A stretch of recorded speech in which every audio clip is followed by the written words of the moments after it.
Okay, so let's just unpack this right off the bat. Welcome back to another deep dive. Usually, when we sit down at these mics, we are looking at a finished product. Right, a final draft. Exactly. We're looking at a best-selling book or a finalized research paper or, a news article that has already gone to print. We're usually playing the role of the critic or the historian looking back at something that is just done. Yeah, we're usually the observers of the aftermath. But today is different. I want you, the listener, to really shift your mindset for this one. Yeah. I want you to imagine that we aren't in a library or a standard classroom setting. Imagine we are sitting in a writer's room. Oh, I like that. Or better yet, the editing bay of a major cinematic production studio. The lights are dim, there's that hum of servers in the background, and the walls are just covered in index cards and timelines and concept art. It definitely has that behind-the-scenes energy because the materials we have in front of us today, they aren't just dry historical data points. They are the raw components of a narrative that is actively being reclaimed. We are looking at the making of a movement, really. Exactly. Our mission today is to analyze the components of a very powerful, very high-stakes promotional campaign script for the Sikh National Archival Collection. Now, first things first, I looked at the acronym for this, SNAC, and my brain immediately went to, okay, we're talking about the snack collection. It is a very helpful mnemonic, isn't it? It is. Yeah. And the creators actually refer to it as the snack collection in the materials. It makes it sound approachable, right? It makes it sound easy to digest. But let me tell you, having spent the last few days going through this source material with you, this is not a light afternoon snack. No, absolutely not. This isn't a bag of chips you eat while watching TV. This is a heavy, nutritious, 5-course meal for the mind. That's a really great analogy. And to extend that metaphor just a little bit further, if this is a meal, it is one that has been prepared to counter a very long, very painful period of starvation. Because we aren't just talking about storing old papers in a basement here. The themes we are dealing with in this campaign script are massive foundational concepts. We're talking about sovereignty, truth, and preservation. And it starts with this incredible hook. I mean, if you were writing a screenplay, you could not come up with a better opening line than the one they use in this campaign script. Yeah. It's a quote that just stops you in your tracks. It says, "Truth is the highest virtue, but higher still is truthful living." Which is a foundational concept in Sikh philosophy. Yeah. And it sets the stakes immediately. Right. It tells the audience that this isn't just about facts. It's not just about knowing that, event A happened on date B. It's about how those facts form a life, how they form a community. It frames the entire archive not as a dusty storage room, but as a living, breathing necessity for the soul. Exactly. I want to dig into that distinction you just made, actually. Truth versus truthful living. Because that feels like the core tension of this entire deep dive today. It really is. Think about it this way. Truth can be static. A textbook can contain truth. But it just sits on a shelf. Right, it's passive. Truthful living is dynamic. It's active. It is the internalization of that truth so deeply that it dictates your actions, your ethics, your behavior towards others. So the archive, the snack collection, it isn't just there to prove a point in an argument. It's there to ground a community so they can actually live truthfully. So let's set the scene based on the script we're analyzing. If we're in this writer's room, every good story needs a conflict. We have the hero, which is the truth. What is the villain? Like, why does this archive need to exist right now? The conflict is narrative control, or rather the loss of it over time. The source material is very explicit about this problem statement. It states that the history of the Sikh people has been subjected to superficial, biased, and outright defamatory interpretations. Defamatory is such a strong word. It is. It's a legal word. It implies deliberate damage. And it is used very deliberately in the script. When you look at the last few decades, particularly the events in the 1980s and 90s regarding the Sikhs in India, the story was so often told by outsiders. Right. It was told by state media or by Western journalists who parachuted in for a day or by people who just didn't understand the nuance of the faith or the deep political struggle. They were looking at it through a very specific, very narrow lens. Exactly. And because of that, legitimate concerns were completely marginalized. Stereotypes were broadcast as absolute facts. Because when you control the archive, you control the memory. And for a long time, the Sikhs did not hold the keys to their own archive in the public sphere. The visual prompt for this campaign paints such a vivid picture to illustrate this exact struggle. The script describes the visual vibe they want to start with. It says, grainy archival footage, deep drum beats, You can feel that tension, right? Absolutely. You can hear it just reading the words. It's that sense of a history that's been purposely obscured. Like you're trying to remember your own childhood, but the only home movies you have are blurry and distorted, and the audio is garbled. That's a terrifying feeling. It is terrifying. It's a form of gaslighting on a historical scale, and the vision for this promotional campaign is to transition from that grainy footage into a, quote, modern, bright, archival room. It's about moving from the fog into the light, from distortion to clarity. Yes, exactly. And to make that transition, to take the viewer from the fog to the light, we need a guide. We need a character we can follow in this story. And this is where the deep dive took a turn I really wasn't expecting. I thought we were going to be talking about a historian or maybe a prominent religious scholar. But instead, we meet Anne. We meet Anne Lowthian. Section 1 of our dive today is all about the human element. And Anne is, well, she is a fascinating protagonist for this story. She really is. She was the executive director of the World Sikh Organization of Canada, the WSO, during the 90s and early 2000s. But she's not who you might expect in that role initially, and that is exactly what makes her perspective so incredibly valuable for this campaign script. Not at all. We have this incredible article she wrote called First Person Singular, and if we're sticking to our cinematic theme today, this is the character study. This is the backstory montage for our hero. She describes herself in the piece as a quixotic being. A reference to Don Quixote, the man who fought windmills. Right. It implies she's a dreamer, maybe a bit delusional in her idealism, but she pairs that with something else. She calls herself decidedly cynical. A cynical idealist. Yeah. That is a very specific, very exhausting type of personality to have. It really is. And I love her backstory. She was raised Protestant, but she says she's been protesting since kindergarten. Yeah. She was born a rebel. The anecdotes she shares about her childhood are quite telling. They paint a picture of someone who is just allergic to arbitrary authority. She talks about the church dress code. Oh, the dress code. She hated it. Covered shoulders, no open-toed sandals. She quotes her mother saying, "God forbid if she showed a toe." And she describes church not as a spiritual experience, but as a test of endurance. I think a lot of people listening can relate to that childhood feeling of restlessness in religious settings. Oh, for sure. But for Anne, it went deeper than that. It wasn't just boredom. It was a complete rejection of the performance of faith. And we have to talk about the mother's elbow. The mother's elbow, yes, the classic discipline tool in the pew. She describes her mother's elbow as the well-honed tool of an expert blacksmith. I just love that imagery. You can practically feel the bruise forming on your ribs just reading it. It's very evocative. She says every time she squirmed or stopped paying attention during the sermon, bam, elbow to the ribs. She called it pew calisthenics. It's a humorous image, definitely. But let's look at what it created in her. It created a massive disconnect. She didn't see the point. She talks about the stale wafer and sip of sherry wine and the pomp and circumstance. She couldn't understand why all this energy was being expended for something she felt absolutely no connection to. She saw the ritual, but she couldn't find the truth inside it. And that hollowness followed her. By the time she was 25, that childhood restlessness had hardened into something much darker. She says she had stoked a fire of frustration and disillusionment. This is a crucial part of her character arc in the context of this campaign. This is the all is lost moment in the script. She felt like humanity was lost. She viewed faith as a complete waste of time. She was angry. Very angry. She felt that every injustice in the world was somehow her personal responsibility to fix.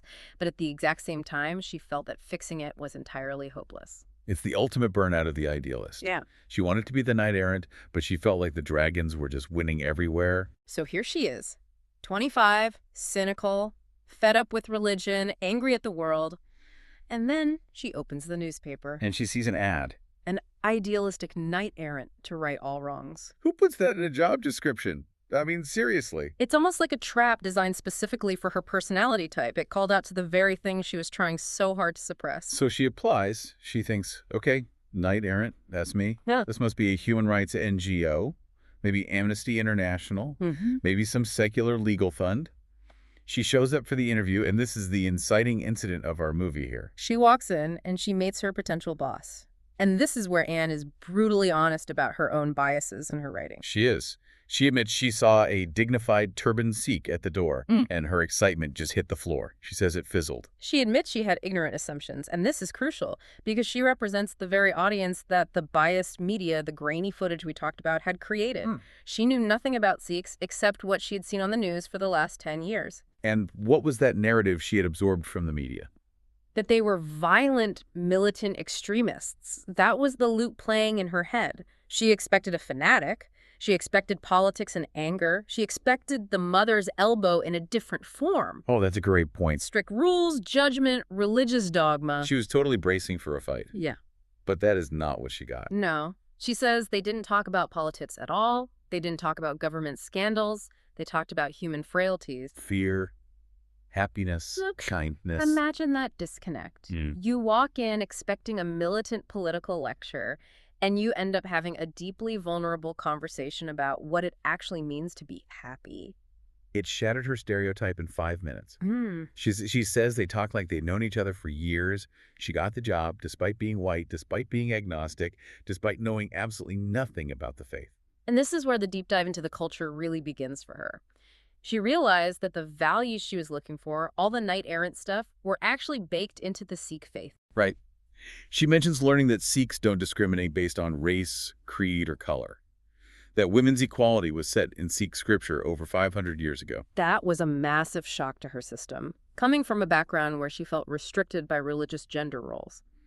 Here was a faith that championed equality for centuries. So she transforms. She goes from this cynical outsider to, well, she calls it evangelistic fervor. She became a fierce advocate. She was lobbying the UN, working on amending RCMP dress codes to allow turbans, educating the media. But the irony, she points out, is fascinating. She was fighting for the Sikhs, often with more anger than the Sikhs themselves were showing. Yeah, she says she wanted to point out the glaring stupidity of the people she was arguing with. She wanted to win. She wanted to crush the opposition. She was still that angry 25-year-old inside, just with a new target. She was using the tools of her cynicism to fight for a cause she loved, but the community around her, they were operating on a completely different frequency. They fostered humility. That's the truthful living concept coming back around. It's not just about winning the argument, it's about how you conduct yourself in the fight. And that leads to the emotional climax of her story in this script, the Uncle G moment. This is the scene that really anchors the whole narrative of preservation and empathy. So, set the scene for us here. Anne has been working there for 6 years. Her father, her biological father, gets very ill. She has to step away. She takes 5 weeks off to be at his bedside. Now, in many corporate environments, especially in high-stakes advocacy where you are actively fighting the UN, taking 5 weeks off is a huge career risk. You worry about your job. You worry about being scolded. Exactly. But then her boss, the man she had come to call Uncle G, which is a term of respect, right? Yes, G is an honorific. It implies deep respect and affection. Uncle G visits the hospital, and Anne is bracing herself. Is he going to ask when I'm coming back? Is he going to complain about the workload piling up? She's projecting her own anxiety onto him. She is expecting the blacksmith's elbow all over again. And instead, he does something that completely disarms her. He speaks directly to her dying father. He tells her father how pleased he is with Anne's work, how she's benefiting people from all races and religions. He doesn't mention her cynicism or her sharp edges at all. He just praises her empathy. And he thanks her father for raising her. That's the line. Thank you for raising her so carefully. It's such a profound validation. It connects the generations. It honors the father's life work, his daughter, in his final moments. Anne says her father had a tear running down his cheek and the broadest smile. He died 2 days later. And she says that in that moment, she found succor, she found comfort in the community. She moved from anger to peace. She didn't convert to Sikhism. She makes that very clear in the text. She didn't start wearing a turban. But she says she became more Sikh in her values. She learned that purpose is found in faith, and faith in purpose. She went from decidedly cynical to less cynical, from faithless to hopeful. It's a beautiful arc, and it really humanizes the broad political struggle we are talking about. It shows that the values preserved in this archive aren't just abstract political concepts. They are things that heal people. They are things that bring peace. Exactly. Anne is the emotional anchor of this whole campaign. She shows why this culture is worth preserving. But if Anne is the heart of the operation, we need to talk about the backbone. We need to talk about the architect. Yes, Section 2. Enter Ajit Singh Sahota. Because while Anne was out there fighting the public battles, the media, the UN, the government, Ajit was doing the quiet, unglamorous, absolutely essential work. The script literally calls him the legacy. He is the bedrock. Archival work is not loud. It doesn't get headlines like a protest does. It involves decades of painstaking research, collecting documents, categorizing them, preserving them. I just picture him in a room full of boxes just sorting and sorting while the world outside is shouting. That's a fairly accurate image, really. He created a fortress, for the record. You see, without the evidence that Ajit collected, Anne's arguments at the UN would just be opinions. Right. Ajit provided the proof. The source material calls it a vast, comprehensive collection. And it emphasizes that he ensured the historical evidence would endure. Think about the vulnerability of paper. Think about how easily history is lost. It's burned, thrown away, water damaged, or simply forgotten by the next generation. Ajit fought against entropy. He fought against the erasure of memory. So we have Anne, the emotional advocate, and Ajit, the structural architect. Together, they create the foundation for SNAC. Which brings us to the archive itself. What is actually in the snack collection? It's a feast. We are talking tens of thousands of digitized books, original documents, handwritten letters, which I personally love, by the way. There's something about seeing the actual handwriting of a historical figure that just transports you. It completely connects you to the moment of creation. Historical photographs, too. Photos of gurdwaras that might not even exist anymore or have been drastically changed. And vital audio and video materials. Reels of film. That audio and video is crucial. Hearing the voices of the past, seeing the unedited footage, it cuts right through the superficial interpretations we talked about earlier. It's raw data. Exactly. It allows the viewer to make up their own mind, but based on reality, not on political spin. Now, this brings us to a really, really critical part of the deep dive today, the terminology. We talked about truthful living and sovereignty at the top of the show. The script for this campaign has a very specific rule about language. It does. And this is where the concept of terminology as sovereignty comes into play. This is fascinating from a linguistic and a historical perspective. You're talking about the events of 1984. Yes.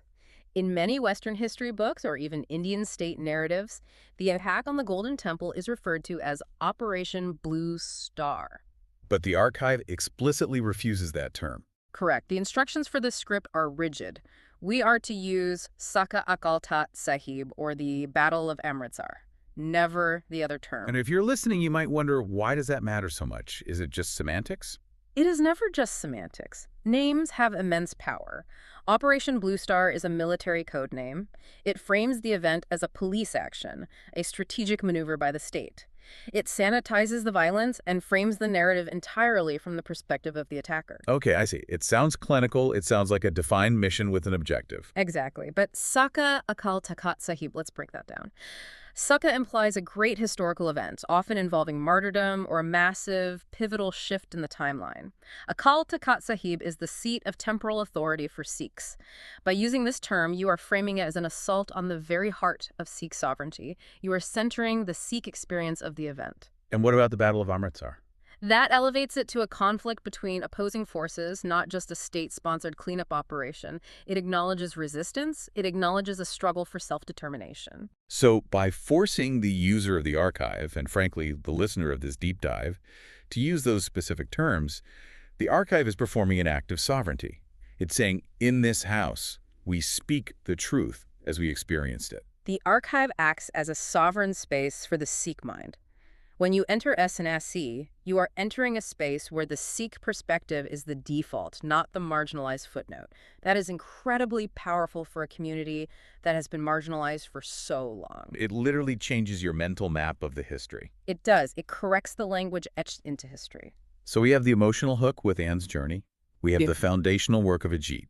We have the sovereign language rules. Now, who is this for? Like, who needs to visit the snack collection? The script identifies a few key groups. Researchers and educators, obviously, but there is a very specific focus on students. Students. Okay, tell me more about that. Think about a student doing a social studies project or a history thesis. Usually they might go to Wikipedia or grab a book from the local library that was written 20 years ago by someone completely outside the community. And they get the distorted version. They get the Operation Blue Star version of events. Right.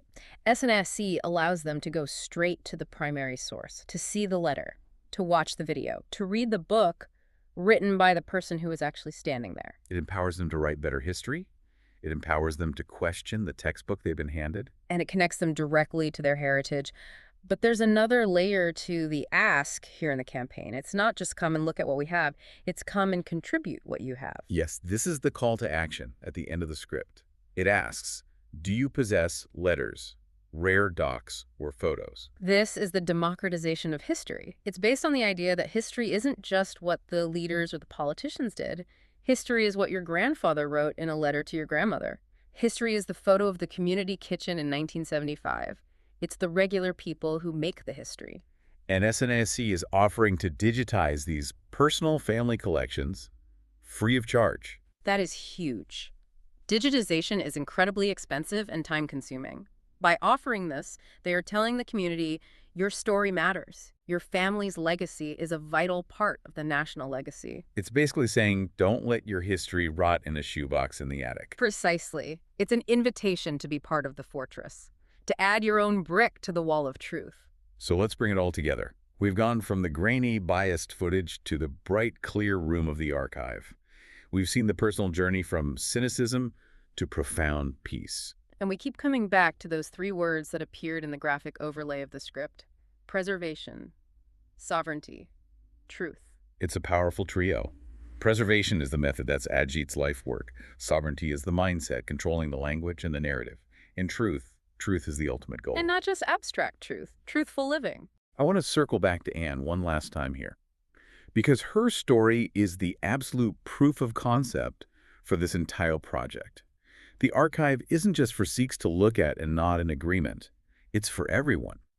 Anne found succor there. She found a way to live that wasn't driven by anger and disillusionment. The archive allows the community, and honestly anyone who interacts with it, to move from a place of constant defense, constantly fighting off the defamatory interpretations, to a place of peace. When you know your history is safe, when you know the truth is preserved in a fortress, you don't have to shout as loud. You can just live the truth. You'd be like Uncle G. Dignified, calm, kind. Exactly. The fortress of the archive protects the peace of the community today. That is a beautiful thought. In a world where we are constantly bombarded with information overload, hot takes, fake news, having a fortress of primary sources is incredibly grounding. It's the only way to ground yourself. Looking back at the raw truth isn't about living in the past. It's about building a solid, unshakable foundation for the present. You cannot know where you are going if you are lying to yourself about where you came from. Truth is the highest virtue, but higher still is truthful living. Indeed. So here is the mission for you, the listener. Whether you're a student doing a research project, an educator, or just someone who loves a good making of story, the power to write our own history rests with us. And with you. Go check out the snack collection. It's easy to say, harder to forget. SikhNationalArchives.com. Go there, explore the history, and if you have that box of old letters sitting in a closet, you know what to do. Preserve your legacy. Be a part of the truth. Thanks for diving in with us today. It's been a real privilege. We'll catch you on the next one.